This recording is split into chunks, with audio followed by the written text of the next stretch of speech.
Assalamualaikum warahmatullahi wabarakatuh. Saya Zahra Eka Prastia dengan NIM 2406010025. Di sini saya akan mempresentasikan hasil kelompok saya, yaitu kelompok 2 yang berjudul Tunarungu, Gerak Ceria Dunia Sunyi. Yang pertama ada definisi tunarungu. Tunarungu merujuk pada seseorang yang mengalami kehilangan kemampuan pendengaran maupun secara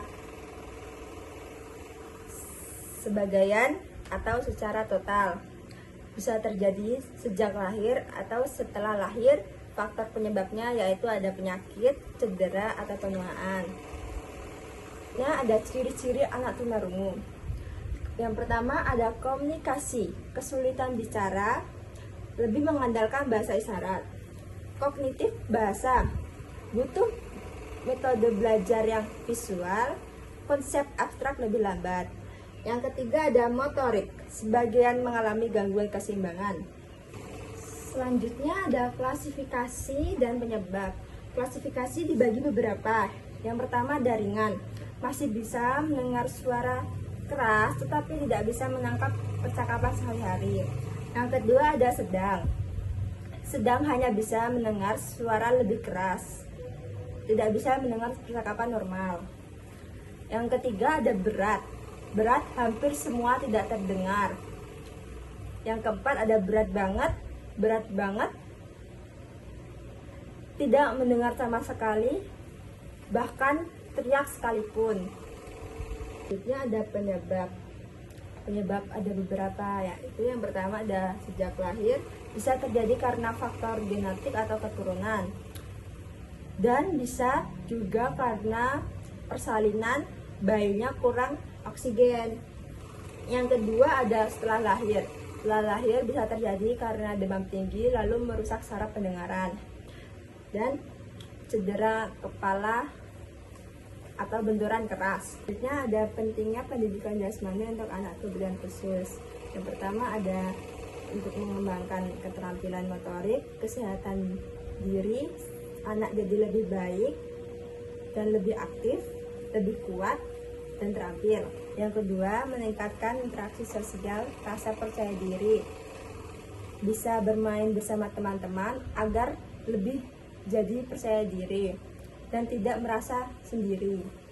Yang ketiga ada sarana komunikasi yang verbal dan terapi holistik, gerakan tubuh jadi cara berkomunikasi dan juga membantu emosi dan mental.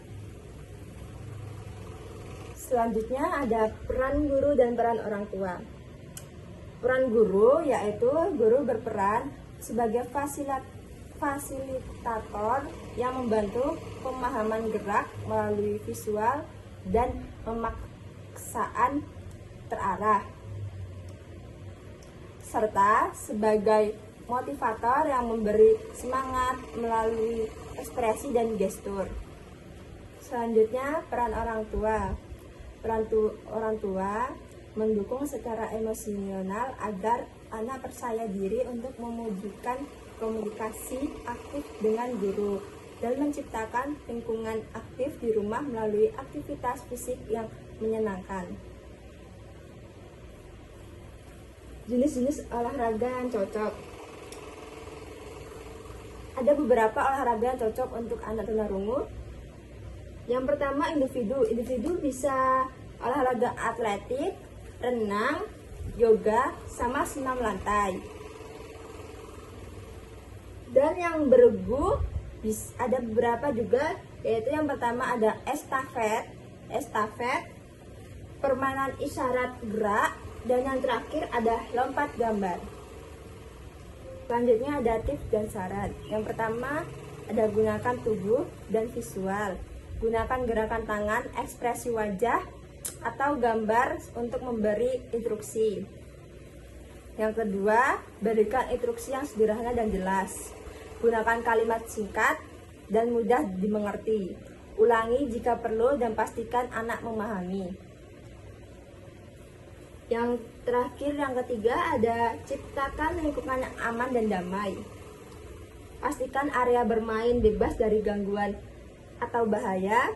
Dan yang terakhir, anak merasa aman untuk bergerak dan berekspresi. Kesimpulan dari pembahasan tentang pendidikan jasmani untuk anak tunarungu yaitu pendidikan jasmani memiliki peran penting untuk mendukung tumbuh kembang anak tunarungu secara menyeluruh melalui pendekatan yang sabar, komunikasi yang efektif, dan dukungan lingkungan yang inklusif.